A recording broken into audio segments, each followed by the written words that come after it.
The whiteout did not end so much as loosen its grip. Edges returned in slow admissions, a darker smudge where the moraine shouldered up, a shallow gloss where wind had ironed the snow, a patient blue glow below the corniced lip that meant ice with a mind of its own. I stood at the drop where last storm's scouring had opened a mouth and then changed its mind. The range wore its quiet like old protocol. I wore mine too, thermal hood cinched until breath worked the cloth, harness settled where it should not wander, line coiled tame, screws rattling a small language against one another in the case. The order in my pocket said to observe and record. It did not forbid stepping down if the structure allowed. It did not permit it either. The margin between those sentences is where fieldwork lives. I began the ritual because ritual steadies the head. Snow stakes placed in a triangle that would deny lateral insult, webbing flat and obedient, equalized to a master point that asked nothing heroic of any one piece. Ice screws tested in blue that felt like working with an old hand. Slow bite, threads gritting, a tone that sat low and sure when I rapped a knuckle against the hanger. I laid the survey tape along the approach path and let its bright edge sit up from the wind crust so I could see retreat, even if the sky decided to erase the day again. Ascenders slid onto the lifeline and waited like quiet animals. I told the ice my name and what I meant to do, because speaking intent aloud is a church that needs no roof. The mouth of the moulin breathed a little. Not wind, not furnace, something between. A push and pull that moved only the loose fringes of spindrift at the lip. I knelt and listened with my glove against the rim, not for an answer, but for the shape of the silence. The glacier under a clearing sky can carry a tone that does not travel far. What I heard was not that. It was a held note from somewhere within, a hush that was not absence but a presence deciding its range. I marked it in the notebook as a hollow with restraint. The pencil put down a line that wavered more than my hand. First steps onto the slope felt like stepping onto a promise that had to be renewed with each placement. I tested with the adze, read the crust, let the ankles remember the language of shallow angles and the trust they could afford. The rope paid out across the lip in a tidy curve, weight on the anchor, not on me, exactly as it should. I clipped in and descended until the light turned from cloud white to a slow blue that grew richer as the walls rose. The world narrowed to a clean geometry. Ice, rope, my voice when I counted breath to keep pace steady. The smell down there did not match the weather above. Clean cold, yes, but under it a warmed paper thread, a scent that belongs to rooms, not corridors of ice. I had learned not to chase that mismatch with theory. I wrote it in the head and saved the ink for when I could name a thing without fooling myself. The floor leveled into a chamber, with walls shaped by water and patience. Bubbles frozen in planes told of seasons that had moved like slow lungs. I took photographs with gloved awkwardness, lens hood brushing against a wall that felt slick and more alive than a wall should. I placed a screw low and made a secondary point, redundancy honest rather than nervous. I took the tape and spanned the width by feel more than measure, because the rule against hard numbers in my own notes keeps me honest about what the eye actually knows. The hollow note from earlier was not present here. Its absence landed like a soft question. I moved along the line the water had once taken, listening for that tone with boot, with pole, with the way the rope sang when it moved across ice. My tracks behind me were neat and plain. The grain of my boot rubber writes a signature I could pick out from a crowd. And I did not need to. There were no crowds. I went farther until the corridor narrowed and the ice above hung in a sag that told its own story of weight and time. I stopped there because prudence is not glamorous, but it pays its way. I logged a line on the radio, voice low, so the chamber would not learn the shape of my words. Field report, preliminary, descent to first landing, structure sound, faint interior respiration, smell not matching ambient. No anomalies. I said it that way because saying no anomalies sometimes invites the truth to show itself. I clipped the radio back and let the silence take the room again. On the return, the light had changed its sympathy. Blue went to a clearer shade that usually follows a brightening world. I felt it in the rope, the way the braid relaxed as the small temperature window widened. When I reached the first series of placements, I paused to read my path as if it had been written by someone else.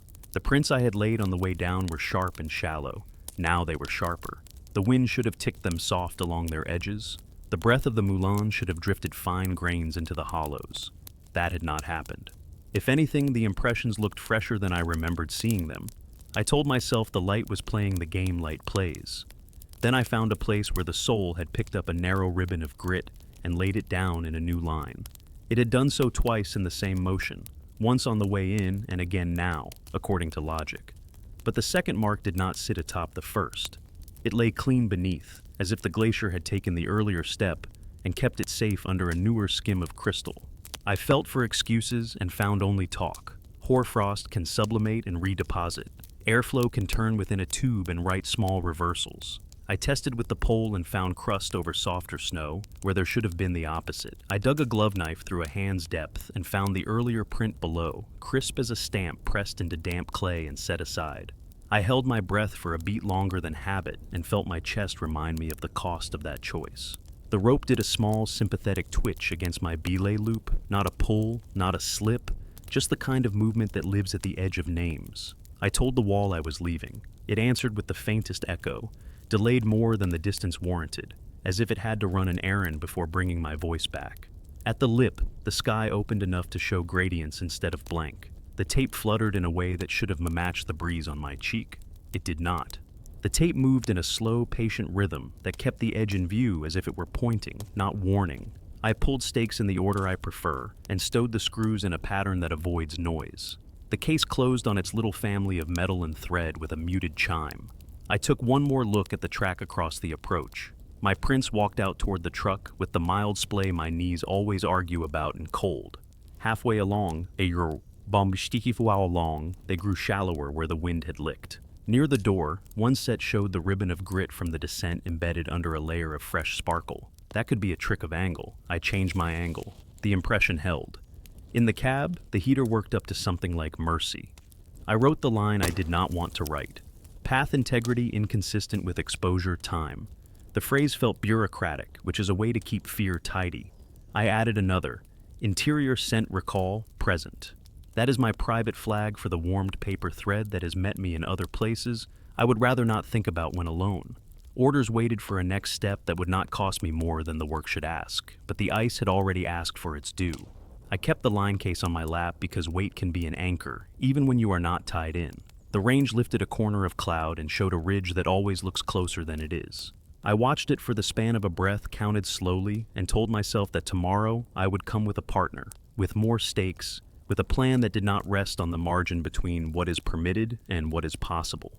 The notebook lay open to the page where I had written no anomalies. The words looked younger than the day. When I shut the engine down, the world outside paused as if listening for me to make the first sound. I did not oblige. I let the silence speak first. It said nothing. I put my hand on the door handle and felt a small vibration that matched no machine I know, a polite hum that rose and fell with the rhythm of a boot crossing snow. I told myself it was the heater winding down. I told myself a lot in the next moment. Then I stepped out and watched the ground at my feet hold my fresh prints as if laying them into a page already written. I could feel the cost of curiosity gathering its invoice. I told the ice I had read the message, and that I would answer it, but not foolishly.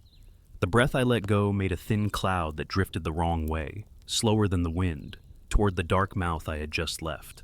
I followed it with my eyes and did not follow with my feet. Morning came without color, only a softening of the dark that let the world find its edges again. The wind had combed the flats clean and left little tails of drift behind the stakes I had pulled. I sat in the cab until breath settled, then dressed the day onto my body in the order that keeps doubt quiet. Base wool, shell that forgives ice scuffs, thermal hood tugged down so only the bridge of the nose feels the air. Harness buckled until it became part of how I move. The case held screws, hangers, spare webbing, and the ascenders nested like patient birds. I told myself I was here to rebuild, not to chase. I told myself that until the words lost their shine and became workable metal. On the approach, my own prints from yesterday gleamed as if new. The light could do that, raise edges, deepen hollows, make fresh what was not. I walked beside the line instead of stepping in it because confusion is contagious and I was not ready to catch it. The survey tape lay where I had left it, its bright run stilled, then quivering, then still again. The breeze along my cheek carried one story. The tape carried another. I picked it up and felt the faintest tug against my glove, not from air, not from weight, but from an almost thought of movement inside the ribbon, like muscle tension in a sleeping hand. I clipped it back and let the unease take a seat where it would not steer. At the lip, I chose a new stance a body length from the old one, far enough to escape whatever habit the ice had learned from me. Snow stakes went in with stubborn honesty, each seated until the line sang its low, happy chord. I equalized with webbing, laid flat and smooth, no twists, no proud slack to catch. When the triangle felt like a promise, I set screws into blue at offset heights, the pattern a mentor had once called humble redundancy. Cold made the first turn sticky, then the threads found their bite and walked inward with the quiet scritch that means trust. I banged a knuckle against one hanger and got that reliable dark note. The sound makes a map of unseen grain. It told me the wall was old here, tight and steady, not giving. I paused before threading the device. The interior breath from yesterday had changed. It was still not wind. It was still not furnace. Now it held the faint irregularity of a sleeper turning on a cot. A few grains along the lip skittered, then stopped, then skittered again. I hung a small ribbon of tape from the line as a crude metronome and watched it for longer than the cold would have liked. The rhythm did not belong to the world above. It belonged only to the throat of ice below. I wrote nothing. Writing too soon can corner your own hearing. Descent returned me to the blue corridor that had learned me once and was learning me anew. I counted breath to keep pace, let each exhale remind me of the space behind my teeth, of the weight at my hips, of the line through gloves, across device, into anchor. The smell waited for me, that warmed paper thread, milder today but present enough to be a tide line in the air. I spoke the courtesy line, this time a hair softer, as if softness were currency here. The walls did not echo right away. When my voice did come back, it wore a later face, older by moments than it had any right to be. I set a screw and clipped a backup, then another, the way you do when you want the future to find you still attached. The chamber looked unchanged. Planes of trapped bubbles still caught the light in ways that made my fingers want to trace them. My old placements sat where they should, hangers mild with frost. The floor held my prints, crisp and shallow. I made new ones beside them, careful to keep the same stride. Where the corridor narrowed, I chose a perch and went to work, rebuilding the master point into something I could trust without keeping an eye on it. I changed nothing that had worked. I changed everything I could without lying to myself about the reason. When the webbing lay right and the line found its honest angle, I rested my fist against the wall to feel for that interior hum. It found me first. Not through the wrist, not through the boot, through the line. The rope carries gossip, even when it minds its own business. A gentle thrum touched the belay loop and wandered along the fibers with the persistence of a small insect trapped inside a sleeve. I knew the feel of water far below moving in pulses as gates shifted. This was not that. This had a spacing that made me think of footsteps, then made me ashamed for thinking it, then made me think it again. I breathed in and out until the rhythm either matched me or I matched it. The distinction mattered less than what I did next. Procedure said document, curiosity said tune. I compromised like a professional. I eased slack until the line hung with a slight catenary and palmed it gently a span below the device. The hum grew clearer, as if the shape of the sag taught it to speak. I shifted a hand's width and it faded. I put my ear against the rope and felt the cold of the braid, the faint rasp of glove on sheath. And under that, the polite knock of something choosing when to be heard. I whispered a note into the line, a low syllable that carries, and counted the beat before it came back with the wall's help.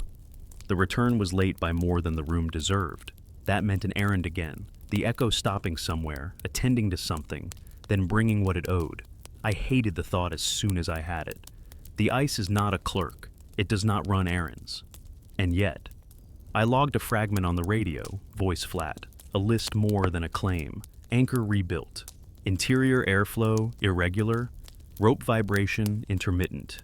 Smell recall present. I did not offer an interpretation.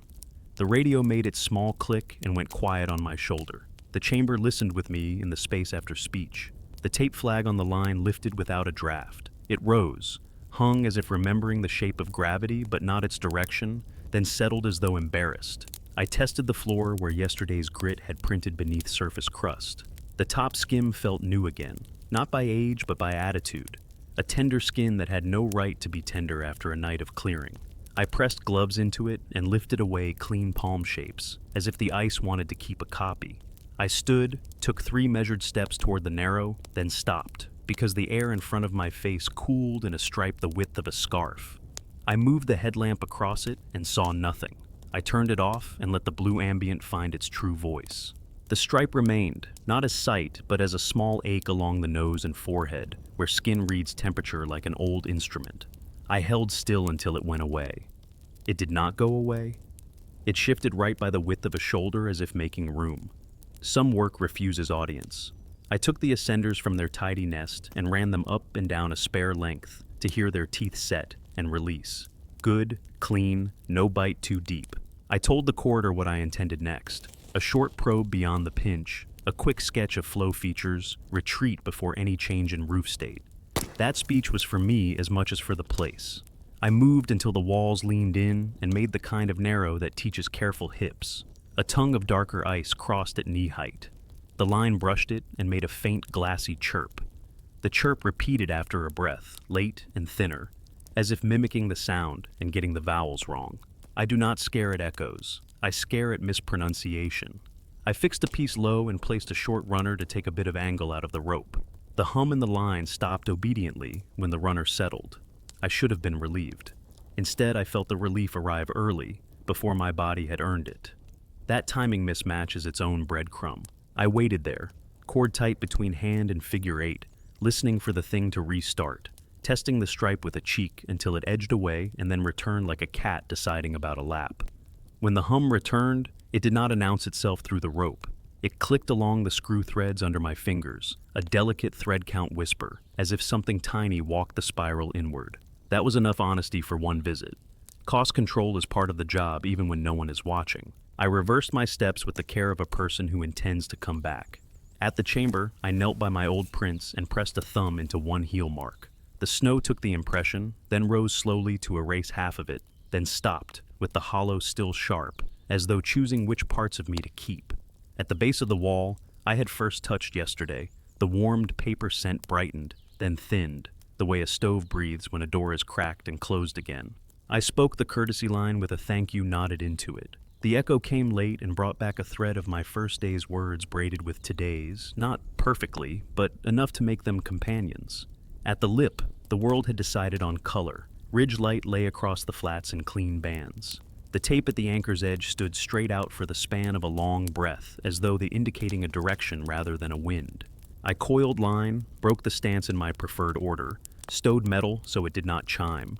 Before leaving, I set a stake near the old position, not as an anchor, as a marker only, angled so its shadow would fall across my previous path whenever the sun cleared. A small promise to an uncertain future. I walked back beside my prints again, not in them, and paused at the truck to study the way the impressions changed near the door. The fresher set sat under the older glare of glaze with the tenderness of a page turned and pressed flat. I wrote my notes as steam from the vents took the frost off the windshield, breath count steady. Anchor integrity high. Interior airflow irregular, exhibits non-local timing. Rope hum, observed, sensitive to line geometry. Scent mismatch recurs. Path preservation inconsistent with exposure. Recommended partner next visit. The pencil tip dug too hard on the last words. I eased up, then underlined them anyway. The small vibration through the floorboard did not belong to the truck. It ran in step with nothing the motor offered, matched instead the cadence of feet in snow, a polite knock that respected the cab door as a threshold. I did not open. I set the thermal hood back and listened until it faded, which it did, like breath counting itself out. I looked one last time at the bright run of tape I had left on the lip as a flag. No wind moved up there now. The ribbon lifted anyway, slow and deliberate, held, then laid itself back down as if easing a page closed over fresh writing. I told the glacier I understood the message to be caution, not banishment. The range kept its counsel. I turned the key and felt the day resist, then consent. As I pulled away, the mirror showed my own prints, softening where they should have sharpened and sharpening where they should have given. The ice was keeping a version of me I had already been, and I did not yet know which version it wanted next. The day after the rebuild, I found the sky already thinking about weather, a thin veil high up that made the light soft and unsure. I parked farther along the turnout to change the angle on habit and sat with gloved hands on the wheel until the heater stopped telling me what to do. The plan in my head was not bold. It asked only for a listen, a short push past the pinch, a sketch of what shaped the chamber's voice. I brought the same kit because sameness, when chosen, forces difference to show its face. Thermal hood down, harness settled, tape clipped where I could find it without hunting, I stepped out into air that tasted metallic, as if the morning had chewed a nail and kept the flavor. Approach tracks had drifted toward ordinary, their shine dulled, their hollows softened. The neat sharpness that had made me argue with myself had given way to something the mind could shelf. I did not shelf it. I walked beside it again, and when the tape flag near the lip showed me its little tremor, I let it work on me only so far. The breeze felt honest across the cheek. The ribbon did the slow rise and fall of thought, not of weather. I spoke my name and intention at the edge, and set the stance a careful step beyond yesterday's choice. Not because the anchor needed new ice, but because I did. Hangers took threads with that unhurried rasp. A knuckle on metal gave the same dusk-deep answer. The room below breathed. The lip sifted, you could almost call it dust, though it was too clean for that word. I descended with the body's memorized chorus. Weight where it ought to live, hands at their places, breath counted under the hood, the small scrape of rope through metal, the only talk that mattered. The walls returned, that layered blue that has watched seasons come and go until it learned patience.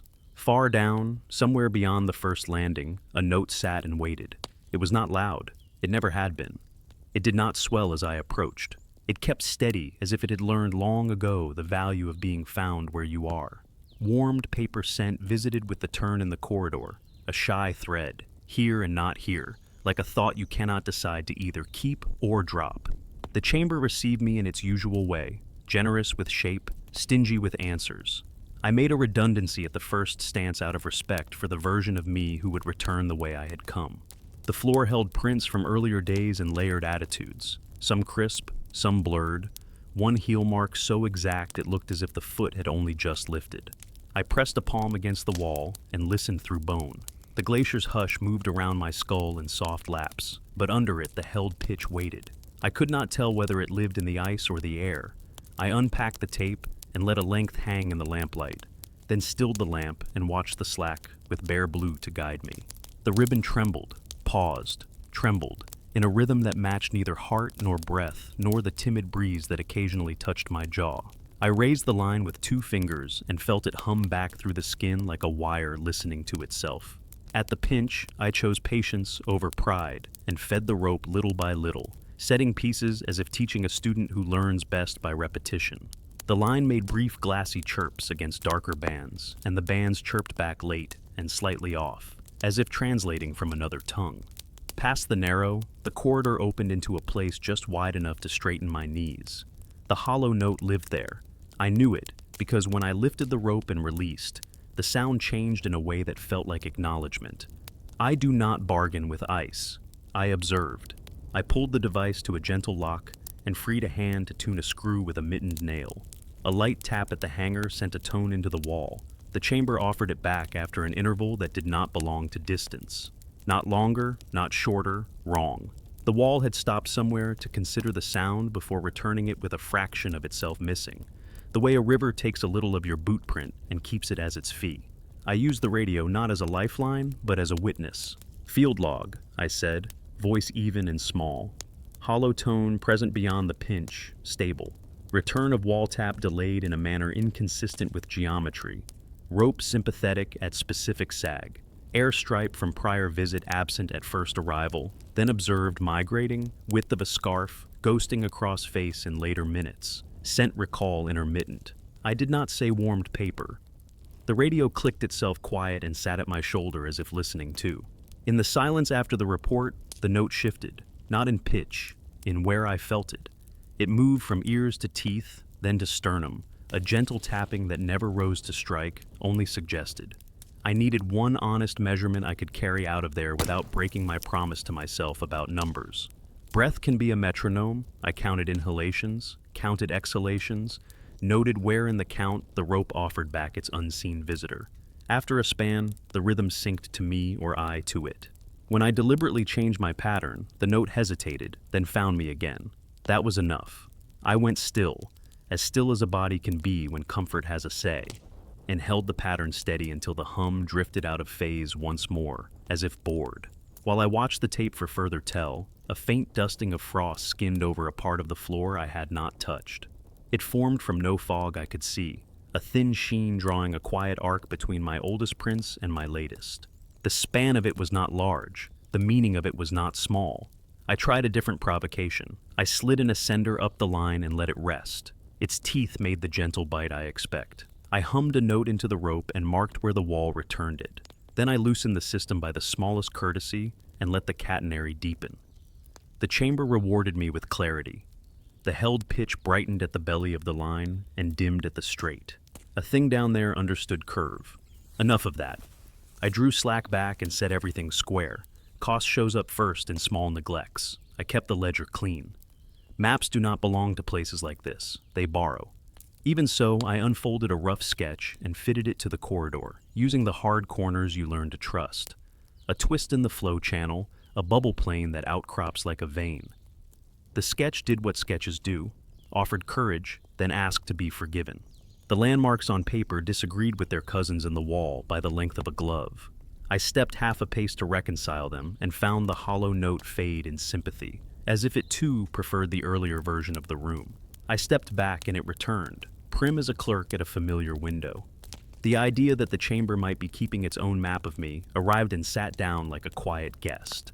I did not ask it to leave. Beyond, the floor lowered into a shallow trough cut by melt a season or a decade ago. The trough's edge held the crisp track of a small stone caught in a boot sole and released. Mine. Old. Except the edge did not frost soften toward forgetfulness. It sharpened as if refreshed, a pen line retraced. I placed my boot beside it, not on it, and felt the snow give with the exact honesty of the earlier day. When I lifted, the impression held, and then, with unnerving care, drew itself slightly deeper, as if something beneath were easing up to meet it. I reached with the pole and tasted the feel through the shaft. Crust, then tender grain, then firm ice as it should be. The instrument told one story, the eye's witness told another. I wrote both down in the place where a person keeps the thorn of a question. I ended the push at a rib that overhung more than I liked. I told the room I would press no farther. The symptom of relief arrived too soon again. That early comfort, like applause in the wrong bar of a song. I waited it out until my body and mind agreed on the same timing, then began to retreat in the reverse of my approach. A method that has kept me out of more trouble than any lucky habit. As I passed the first stance, the warmed paper scent brightened and dimmed in a slow wave that matched my steps. I stopped. It stopped. I moved. It moved. I tried to trick it with a false half-step, heel only. The scent stayed with the idea of a step rather than the motion. Noted, at the lip, day had pulled more color into itself. The survey tape at the anchor lay still, docile as laundry on a calm line. Then, with no draft on the cheek and no change in the hiss of the world, it rose, held a moment, with a level poise that would have flattered a better instrument, and eased down as if to place itself exactly along a mark only it could see. I broke the stance, coiled line in the pattern that avoids a future snarl, clean threads of their frost with a breath I could spare. Before leaving, I walked back along the approach, this time stepping directly in my oldest prints. The fit felt wrong, like wearing someone else's boots cut to my measure, but with their memory, not mine, in the leather. At the truck, I looked back and watched the set I had just laid begin to glaze beneath a thin glitter, while the set from earlier in the morning brightened, as if a hand had just pulled a film away. In the cab, I spoke the quiet report that satisfies nobody and keeps a door open. Hollow note stable beyond the pinch. Timing of returns inconsistent with distance. Rope empathy to curve confirmed. Stripe of cold migrates. Scent recall mirrors motion, not body heat. Footprint persistence exhibits preference, seems to keep versions. Recommended limit of push until partner joins. The last sentence tasted like surrender and felt like wisdom. A hush settled around the truck that did not belong to engine or weather. It was the hush of a place that has decided you have listened enough for one day and will let you leave if you remember how to be careful. I told it out loud that I understood. The mirror showed the lip as a small dark mouth in a field of light. For the space of a breath counted slow, I heard the note rise one step and hold, as if testing what I might do with a new key. I did nothing. I turned the key we understand together and let the tires find their way back to the road that remembers people. The ceiling over the range broke into slow panes of brightness that did not promise fair weather. only a change of mind. I parked where the turnout let the truck nose into the wind and folded my plan down to the simplest form. Go, light, listen longer, let breath make the clock. The air bit at the small exposed strip of skin between hood and mask, a clean bite that keeps a person honest about limits. I should have waited for a partner. The note in my book said so in a line drawn harder than the rest. I set the book aside because sometimes obedience is a larger circle that includes a short disobedience inside it. On the walk in, the older track had settled into a peace with itself. The edges wore a soft film. The hollows matched the sky's dim color. My newest prints from yesterday gleamed as if anyone had just left. I kept to the side again and let the survey tape unreel along my approach, letting its flutter take the measure of a wind that felt steady and real across the ridge.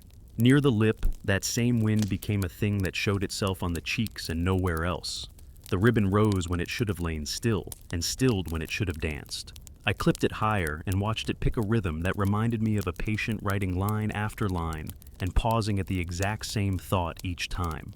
I built a stance with care disguised as routine, stakes seated until the line gave its low, happy chord.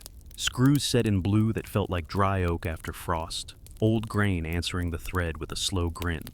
A knuckle on a hanger gave me the note I trust when the world is making other music. Harness squared, device dressed, ascenders nested, where my hands find them without looking. I spoke the courtesy line to the mouth below and waited for the echo to do its errand and return. When it came back, it wore the color of a voice slightly older than mine, as if it had gone a small distance into tomorrow before coming home. In the corridor, the light narrowed to useful honesty. The walls gave me their layered calm. The floor held my older prints with a fidelity that would have flattered fresh snow. I set a backup at the first landing, clipped short, checked lay of rope with a palm to feel for the line's mood. The warmed paper thread visited and departed, then visited again, a tide that did not ask permission of the moon. I told the room what I meant to do. Hold position, count breath, invite the held tone to choose me rather than chase it by moving. When I went still, the body made its small negotiations. Shoulders eased, knees argued, and then forgave. The device warmed under a steady hand, and the rope settled into a gentle belly that taught the chamber how to speak to me through the braid. I counted in the way that makes the chest quiet. In and out, words without numbers, a slow sentence repeated, a promise to keep pace with myself. The hollow note drifted until it found my rhythm. When I paused the count and let breath have its own shape, the note hesitated and then followed the pause as if embarrassed to be caught cooperating. The tape flag I had tied to the line lifted and held level, not as a measure of air, as a measure of attention. I shifted the catenary by a patient hand's width. The hum brightened where the curve was most honest. I felt it through the belay loop, a polite tap that never insisted, a presence that wanted to be counted. Minutes make their own weather inside a hood. Frost grows where breath laps the mask. The edges stiffen. The world smells of wool and aluminum and a faint sweetness I have never been able to place except in rooms where papers sit warm against radiators. I kept the count and worked the body's furnace low to spare moisture for later. Somewhere beyond the pinch, the tone raised itself a half step, not in pitch, in nearness. My sternum carried it instead of my ears. The stripe of cold that had favored the right side on a previous visit brushed the left temple and then slipped across the bridge of the nose as if checking a mark. I did not follow it with the light. I let it do its round. When patience begins to cost more than it pays, the ledger speaks through the small things. A toe warmed sooner than it should have. That is circulation arguing about stillness. A calf drew a quiet line of complaint. I answered both with a cautious shuffle of stance that left the rope's geometry unchanged. The line hummed back approval, then fell silent as if my movement had broken something we were building. I apologized out loud in a whisper that ice would not consider binding. The echo returned gentler than I sent it, with a tone under it that did not belong to me at all. I wrote the phrase in my head, not on paper. Second voice under courtesy line, low and patient, content to be mistaken for plumbing if one wishes. I eased toward the pinch because the room asked for a better ear, and because standing still can also be a form of fear. Pieces went in at measured intervals that pleased no supervisor, but satisfied my teacher from a colder season. Protect the path, not the destination. At the throat I laid the rope against a darker run, and heard the glassy chirp, and then the late reply that tried on the shape of the chirp and wore it wrong.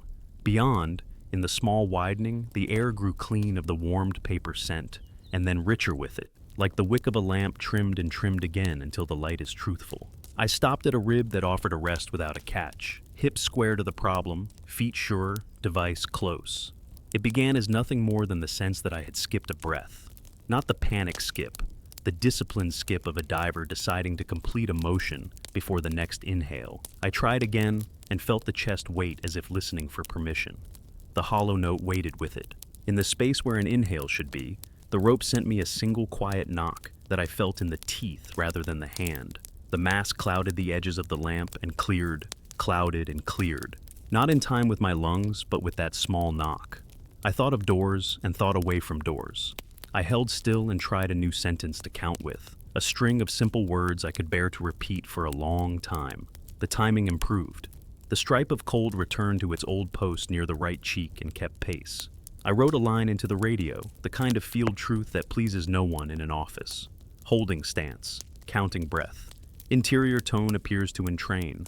Device and line warm to hand. No visible roof movement. Airstripe migrates, resolves to right. Scent moderate. Then I did something close to foolish with an edge on it that I trusted. I unweighted the device a whisper, enough that the rope straightened almost to purity. The hum went thin, almost absent. I sat back into the system, let the belly return, and the note came riding up into the harness like a small companion pulling itself onto a bench. I gave it another cycle, then another, and then I stopped buying what the place was selling and took the ascenders off my gear loop, because if a thing can ride your breath, it can ride it into trouble. I clipped them to the pack instead, where fingers would have to mean it to reach. Retreat began not with movement, but with permission. The room granted it by lowering the warmed paper thread until the air smelled only of itself and old water. I backed the first piece a turn and left it in, backed the next and left it in, because a man who changes his mind during retreat needs kindness, waiting. At the chamber, I paused beside the oldest print and gave it my palm again. The snow took my hand, then rose under it as if trying to meet me halfway, then settled into a shape less like a mark and more like an agreement. I let the line rub once across a plane where bubbles sat in inclined layers. The sound it made was a soft, contented purr I had not heard there before. The wall returned that sound late and thinner, the imitation of an imitation.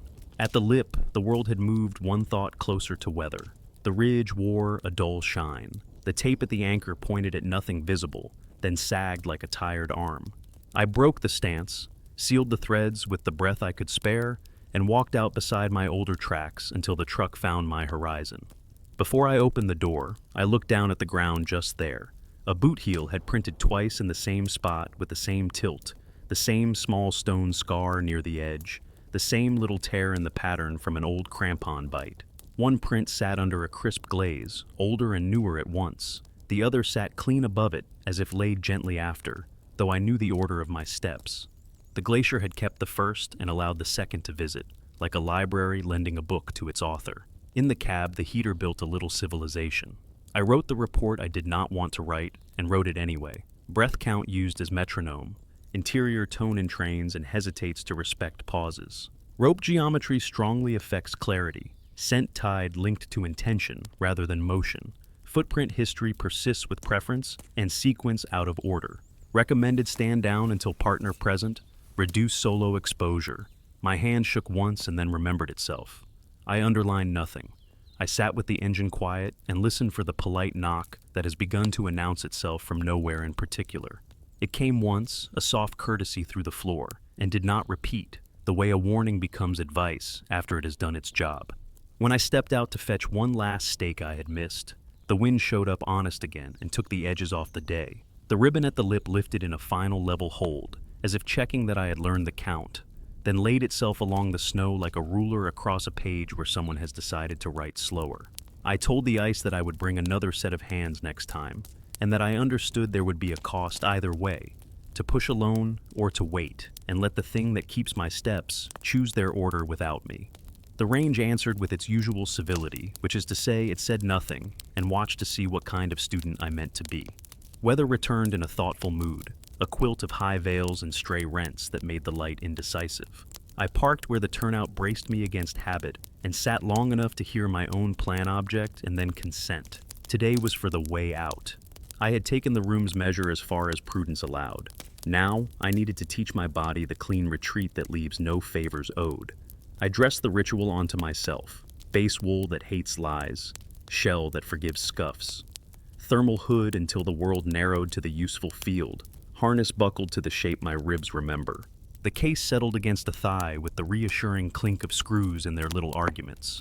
Snow stakes rode under one arm, survey tape clipped where a glove can find it blind. Ascenders nested on the gear loop like patient birds. I told the truck I would be back wiser, or not at all wiser, but at least intact. The walk-in felt like entering a room that had rehearsed for me. Older prints lay under a polite sheen. The newest set wore a shine I did not trust. I strung the tape along my approach and watched it adopt the ridge breeze honestly until the last stretch near the lip, where the ribbon remembered a different wind and lifted into a level hold. I clipped it higher as if to indulge it, then ignored its poise the way you ignore a cat that wants you to ask what it has done. The mouth breathed with that not wind, not furnace respiration I had come to recognize as house air in a place that has no house. I chose a stance a measured step aside from yesterday's, sank the stakes until their chords sang low and agreeable, buried webbing flat, set ice screws in blue at offset heights. A knuckle against a hanger returned that dusk-deep note. The anchor felt like truth made of metal. I spoke the courtesy line and heard it return older as ever, as if the glacier kept a small interest on my words and paid me back in a future tense. Descent gave me the calming geometry. Rope, device, hands, hips, breath. The corridor wore its layered blue patience. The warmed paper scent visited in a thin thread and thinned further, like someone in another room lifting a lid and setting it back. I rebuilt the first stance not because it needed rebuilding, but because repetition makes the ledger honest. Then I did something new for this place. I built the exit. The story of my exits lives in tape and habit, and the small instincts you feed carefully. I placed short flags at turns I intended to reverse, little bright tongues that marked where the rope would swing clean, and where a boot would prefer a particular angle. I taught myself out loud the names of each feature, the way you name stars for a child, so they can point without fear of losing the sky. The bubble plane that leaned like a page, the darker rib across the floor where the rope chirps, the pinch that forgives only a square hip, the quiet shelf where breath writes itself, the corner that steals sound for one step and pays it back late. I said them again until my mouth owned them, because names are handles when panic is looking for purchase. Halfway to the chamber, the rope offered that gentle thrum I have learned to respect, the polite touch along the belay loop that never insists and never mistakes itself for machinery. I paused and let the line settle into a soft belly. The hum brightened at the curve as expected, then faded as if discouraged by my attention. I did not reward it. I worked the plan. Check stance, check pieces, note tape, breathe in the sentence I have chosen for these walls. The stripe of cold brushed my left cheek and held there as if wanting to be counted. I refused the count and let it be weather. The warmed paper thread left and did not come back for a while. When it returned, it accompanied me like a companion who does not walk exactly beside you but appears at corners. The chamber received me unchanged and yet not unchanged. My oldest heel print had sharpened at its edge since yesterday, the way a thought clarifies in someone else's mouth. I pressed a palm into the snow near it, lifted, and watched the hollow rise back less than halfway, then stop as if respecting an agreement. I built a redundant point even though the room had not asked, then took the rope in hand and taught myself the path out with deliberation, building reversal into muscle. Hands slide, hips step, foot feels the angle that forgives. I walked the exit without moving, eyes tracing the tape flags back toward the lip, mind leaning into each turn, breath counting without digits, only the slow sentence I needed. When I began the actual retreat, the plan held. Piece unclips, line pays, foot presses where the older self has written a safe answer. At the first turn, my headlamp picked the tape I had placed and found it a hand's width to the left of where I remembered it. I corrected without judging memory. At the darker rib, the rope chirped and the wall offered back the wrong chirp late, as it likes to do. I spoke its name under breath, because naming a quirk can keep it from becoming an omen. At the pinch, hips remembered to stay square, device spoke in small, warm touches. Ascenders weighed the harness like a reminder of another way out I had not chosen. The first trouble was a small accounting error that did not feel small. A flag I had tied near a bubble plane now lay under a tight skin of frost, as if it had been there longer than any of my days. The knot was mine, the frayed edge of the ribbon mine, the placement mine, but the age was wrong. I brushed it. A dust lifted and fell back into the exact same pattern as if the air were choosing the familiar. I moved on with the temperature stripe tracing the right temple like a line on a map drawn by a cautious hand. The second trouble met me at the quiet shelf where breath writes itself. Breath did not write itself. It tangled for a moment, skipped politely, then found its posture. In that skip, I felt the rope deliver a single knock into my teeth, not through the hand. The count wanted to slip its harness and run. I held it short and let the rope's belly deepen a shade to calm the chatter the braid had begun to keep. The hum obeyed the geometry more than it obeyed me. I put my faith where the physics could hold it, not where the mind wanted charm. I was nearly to the lip when the exit changed without moving. The tape along the approach held level in a wind that had decided to be honest again. The world above wore a paler blue. My markers sat where I had taught them to, except the final flag near the mouth had learned a new angle while I was below, leaning toward the truck when it should have leaned toward the stance. I have seen flags shift under drafts that sneak along stone. This flag was not drafting. It was remembering. I turned to look back into the corridor and saw my newest prints already bearing the tidy glaze that the older ones had worn when I arrived, while the oldest set near the chamber showed a newborn shine. The ice was filing me by an order it liked. I broke the stance in the order that saves you from stories later. Screws out, threads stroked clear, webbing smoothed and stowed, stakes eased with patience so the snow forgave the theft. I coiled the line in a pattern that saves the future from a snarl. Then, because the lesson today was exit and the cost of forgetting, I walked my way back to the truck, stepping squarely in the versions of my steps the glacier had chosen to keep. It felt like trying on someone else's memory of my body.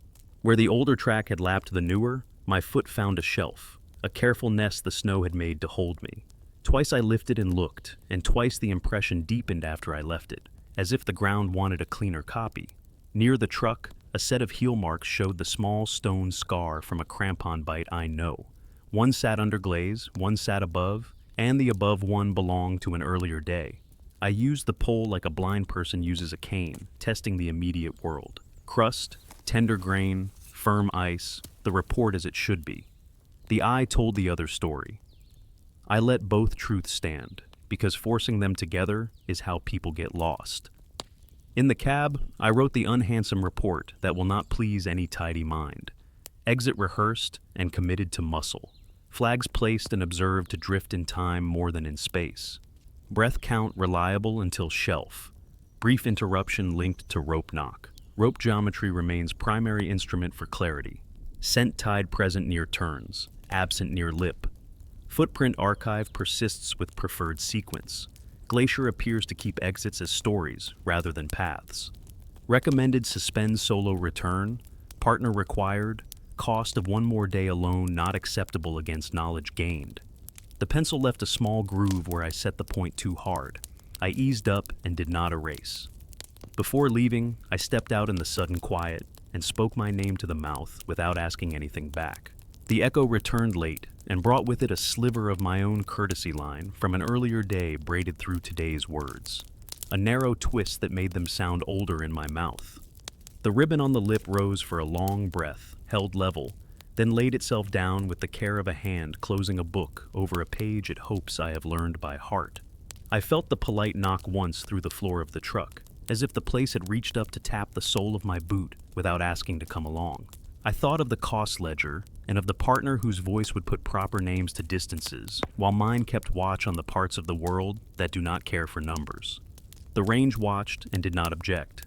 I turned the engine and let the road remember me out. The morning leaned heavier than it should have for the little I planned to do. Cloud thinned the sun to a pale coin, and the range showed me its reserved face. I parked farther down the turnout again to break the cadence I had trained into the approach, and sat with gloved hands on the wheel until the heater's breath stopped sounding like advice.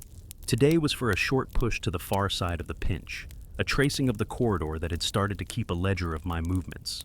I had written partner required in the book, and underlined it in a hand I trust. I did not call. The cost of waiting weighed strange against the cost of going. Both debts felt due.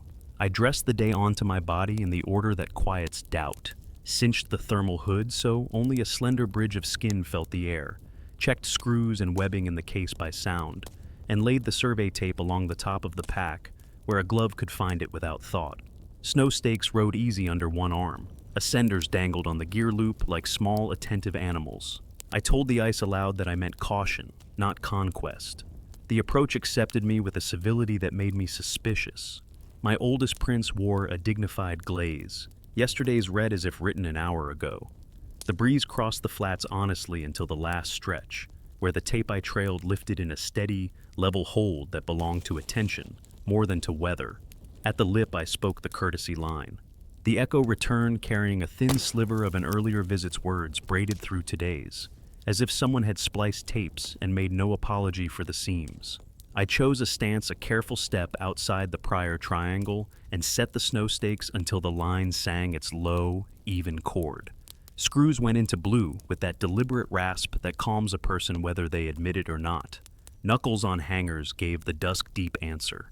I equalized with webbing laid flat, no twists, and watched the mouth breathe its not wind, not furnace respiration. The warmed paper thread touched the back of the tongue and withdrew. Descent restored the geometry that keeps the head from telling stories it cannot afford. Rope angle right, device dressed, hand on sheath rather than metal, breath counting its calm sentence under the hood. The walls settled around me in quiet layers. Past the first landing, the hollow note resumed in the shape it had learned from my earlier visits. Not louder, nearer. I worked past the pinch with pieces placed at simple intervals, protecting the return as if it were the only thing I owned. Beyond, the corridor widened into its modest run. I paused at the darker rib that always mispronounced the rope's chirp and waited for the late imitation. When it came, it arrived cleaner than before, as if practice had helped. I wanted to prefer physics and memory. Both asked me to keep moving. The plan called for a line survey that would offend no rule. I paid out spare tape in short spans, anchoring it lightly at turns with bites of snow so the route would be plain on the way out, even if the world decided to simplify itself into glare. The stripe of cold made its slow circuit from left to right and back again, never quite stopping where I expected. On the still air it drew a path across the face, like a quiet finger tracing a map. I tried not to lean into it. The rope hummed when I let the belly deepen, grew shy when I tightened to near straight. Every so often a polite knock touched the teeth rather than the hand, and made me check the angle, even when there was nothing to correct. I told the corridor what I meant to learn, how it held silence, where it chose to keep my steps, what it did with the echo when no one asked it to do anything at all. Half a rope's run on, the floor dipped into a shallow trough that showed the crisp release of a small stone from a boot sole I recognized. Mine, but revived. The edge was too fresh for the age I had assigned it. I set a screw low and made a secondary point I might never need, the kind of insurance that lives far from cameras. The warmed paper scent brightened the way a stove breathes when you crack a door and close it again. I felt the urge to name it and set the urge down where it could not boss me. Breath kept count. Knees confessed the cost of stillness and then forgave. When I spoke a few words under the hood to mark positions for the book, the echo took them away and brought them back in a shuffle that put the last phrase first and the first phrase not at all. I listened again and heard my own voice returned with an accent I did not own. I came to a bend where the ceiling leaned closer, and the wall to the right had been carved by slow water into a curve that would touch a shoulder if you grew careless. There, the line delivered a gentle tug that did not belong to weight or motion. The ascenders chimed once against the gear loop with a small, friendly tick. I steadied the rope into a shallower catenary to quiet the braid. The hum softened, but did not leave. I could feel it settle into the belay loop, as if sitting down beside me to see what I would do next.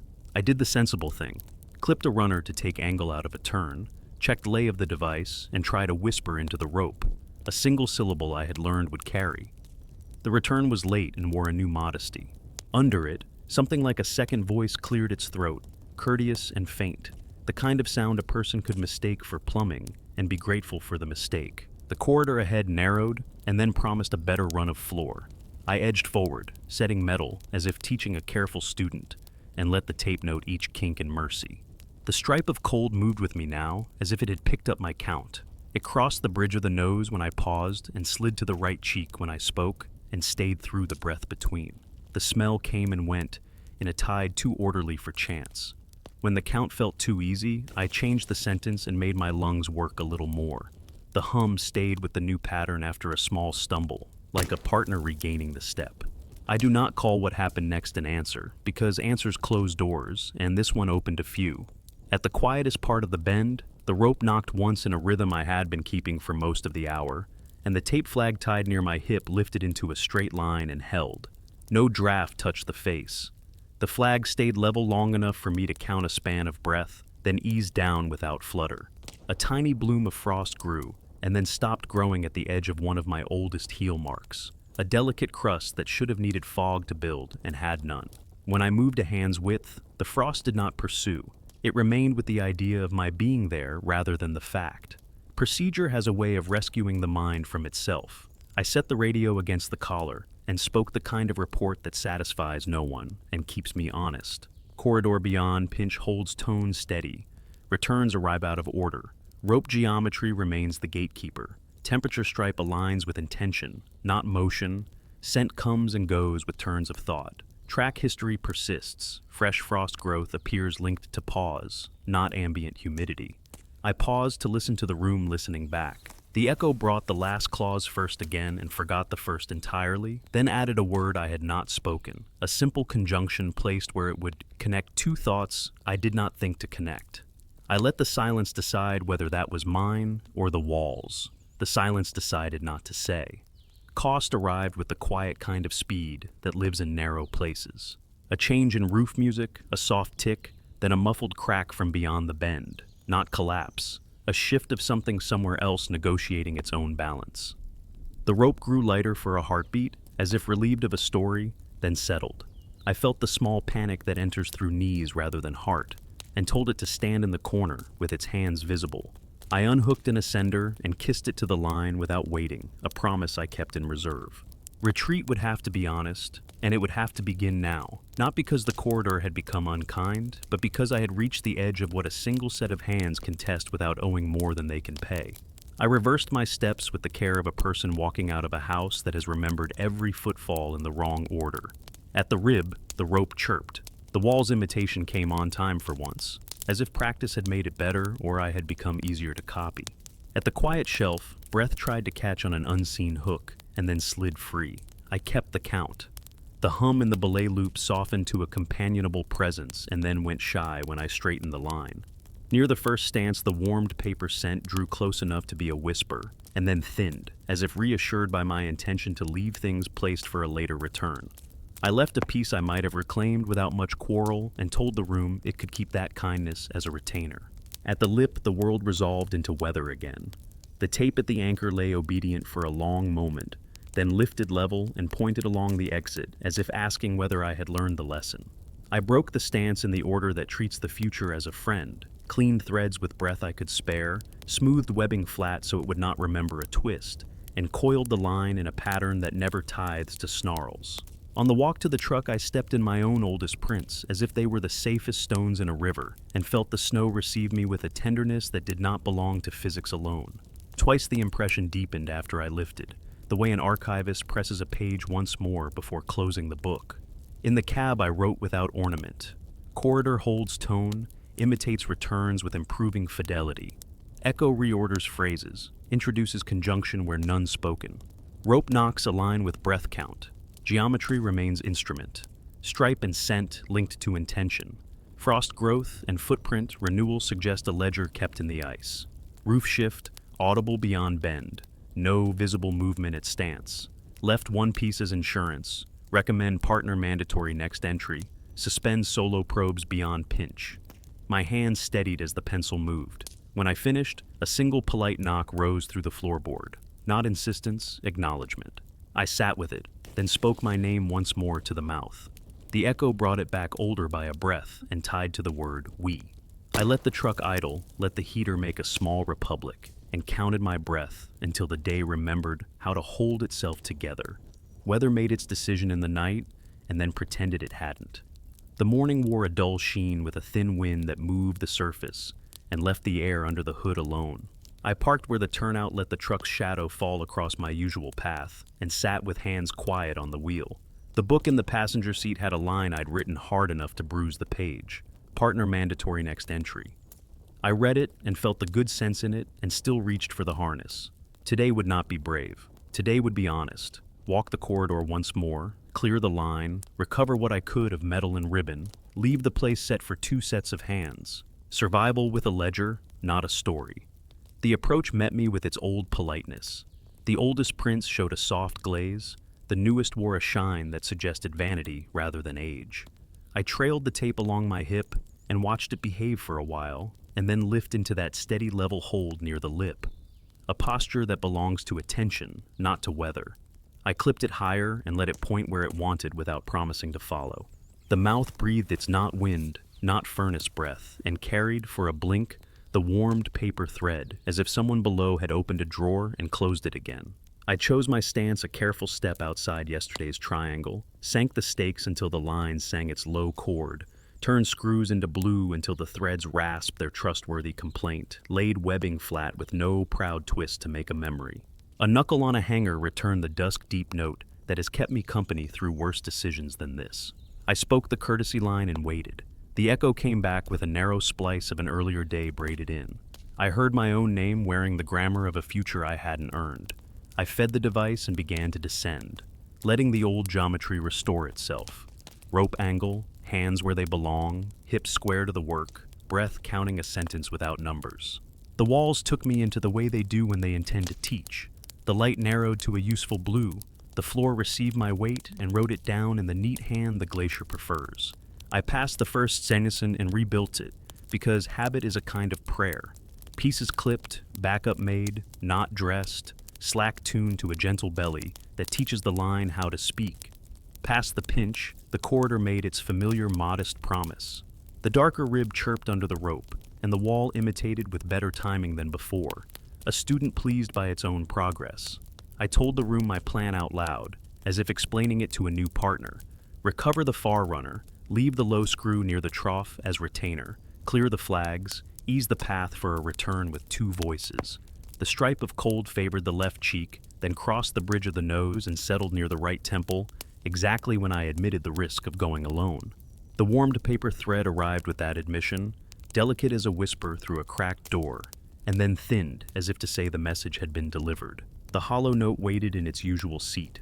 When the rope's belly deepened, it climbed into the belay loop with the courtesy of a companion making room on a bench. I let it sit there and did nothing to encourage it. I moved slowly, checked my flags, which had learned new angles since yesterday as if time there had corners I couldn't see, and drew each one free. Where a knot had slept beneath a skin of frost, I brushed it and watched dust lift and lay itself back into the same pattern, unoffended by my interference. At the trough, the small stone scar from an old boot sole release read "sharp again," like a thought freshly phrased in someone else's mouth. I pressed my palm near it and felt the snow rise slightly to meet me, and then stop, respectful, as if the place had signed our agreement and did not wish to smudge it. The far runner sat on a rib I had chosen for its quiet angle.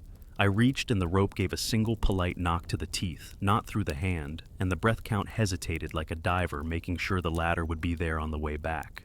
I steadied the catenary by an inch nobody would measure and felt the hum soften. The runner lifted clean. In the space where triumph might have lived, a soft tick came from beyond the bend. Not collapse, a negotiation somewhere else. The roof held its counsel. The echo returned my last whispered check word late and added a tiny conjunction between that and the one before, connecting thoughts I had not meant to connect. I have learned not to argue with grammar in places like this. I nodded to the wall as if it had proposed a correction and promised to keep the sentence shorter. Retreat began by intention, not by fear. I anchored a small ribbon at a turn, where a partner's hand would later want an easy handle, and left the low screw in the trough to pay the place for the favor. At the quiet shelf where breath writes itself, breath did not at first. It skipped politely, then found posture when I shifted the sentence I was counting. The rope hummed approval, and then went shy when I drew the line nearer straight. I let it be shy. I did not coax. The warmed paper scent brightened as I moved and thinned when I stopped. A companion who preferred motion but respected a pause if I named it. At the pinch, I felt the corridor choose its usual mischief. The line made the glassy chirp, and the wall returned an imitation that was almost perfect, close enough to be comforting or dangerous, depending on how hungry a person is for order. I called the feature by the name I had given it on the first day, because names keep panic from putting its boots on, and moved with the kind of care that looks like slowness and is really a speed that survives. The stripe of cold stepped with me, then slid just ahead and waited as if holding a door. I did not thank it. I do not thank doors that open on their own. At the first stance, I paused to listen with bone instead of ear. The hollow note moved from sternum to teeth, and then settled in the small space just behind the eyes where headache lives when it visits. That was new and not welcome. I eased the rope into a fuller belly to move the sound back into the harness where it belonged. The echo brought my name from the mouth, with a thin ribbon of "we braided through it again," less a word than a suggestion of one. The tape flag tied near my hip lifted level and held, then laid itself down with theatrical care, as if checking a lesson. I took that cue as permission, not invitation, and made the next steps without listening for an answer I knew I could not carry out of here, even if I heard it. The cost arrived where costs prefer to arrive, disguised as a small choice that contains all the others. Near the lip, the stake I had placed as a marker leaned a finger's width off true, pointing not at the truck but at a skewed line between my oldest exits. The wind at the surface behaved. The ribbon should have obeyed and did not. I could have reclaimed the lean with a kick and told myself the story of weather and weak seating. I left it leaning. That was money I paid to the book I could live with later. At the anchor, frost had grown on a hanger face in a film so thin it looked like breath made visible and then convinced to stay. I wiped it with a thumb and watched it reappear in the same pattern before my glove could cool. I did not try again. Breaking the stance felt like closing a door in a house that wished to stay ajar. Screws turned with the slow complaint of old wood. Threads received the warmth I could spare to keep them kind. Webbing folded into obedience. Stakes eased without tearing. The rope coiled into the pattern that saves me from later snarls, and yet when I lifted the last loop, I felt a reluctance in the braid as if it preferred to remain tuned to this room. I gave it a moment, then two, then took it with a firm kindness. At the mouth, I looked back and watched my newest prints already glazing to look older than the hour deserved, while the far set near the chamber sharpened into a shine that suggested they had been made just now by a version of me that had stayed. On the walk to the truck I tried, one more time, stepping directly in the path the glacier appeared to be keeping on my behalf. My foot fit a little too well, like wearing boots broken in by a stranger with my exact measurements but a different patience. Twice the impression deepened after I lifted, the way a page accepts a final press before the book is closed. I spoke my name once to the open air and once to the mouth behind me without turning. The echo from the mouth braided a sliver of tomorrow into the syllables and returned them gentle. The air ahead gave no answer at all, which is a kind I trust. In the cab, the heater built a republic out of breath and glass. I wrote an entry I would not enjoy reading later, and wrote it anyway. Recovered runner beyond bend, left low, screw in trough as standing retainer. Flags reclaimed except one ribbon left to guide partner at first turn. Rope geometry remains key. Hollow tone migrates into head when line is near straight, resolved by deeper catenary. Echo continues to reorder phrases and connect thoughts. Second voice courteous under courtesy line. Stripe of cold follows intention. Scent tide linked to admissions rather than motion. Footprint archive persists out of sequence. Place appears to keep exits as stories. Stake lean accepted as payment.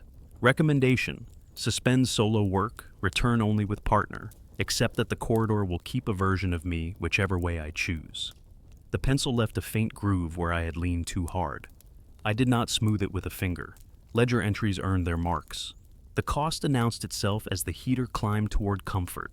A polite knock rose once through the floorboard, and then again, not quite answering the rhythm I had kept. A new spacing that would not unteach itself. I listened with a professional's unkindness and knew it would travel home with me, a small partner riding the bones behind my ear, a metronome I had not invited. I could work with that. Costs you can count with breath feel better than the ones that wait to choose you. I looked at my hands on the wheel and found a small tremor that would make tying a certain knot slower for a while. I could work with that too. Before I put the truck in gear, I stepped out once more and walked to the lip. The ribbon I had left at the first turn inside lifted into a level hold I could see from here, a thin line against blue. The stake near the old stance kept its lean toward the skewed path and made no apology. I raised a glove and said the only clean thing left to say. I will return with another voice. The echo brought it back older and set a quiet "we" into the middle of it, a braid I would not untie even if I knew how. I let the door of the cab close on that sound and started the engine. In the mirror, the mouth had become a small, dark page in a field of light. A breath fogged the glass and cleared. The polite knock tucked itself into the rhythm of the road and stayed. I drove out slow with the range watching, and the ledger balanced enough for survival, owing the corridor one low screw and the version of my steps it had decided to keep. I could live with that, and I would pay attention to the interest.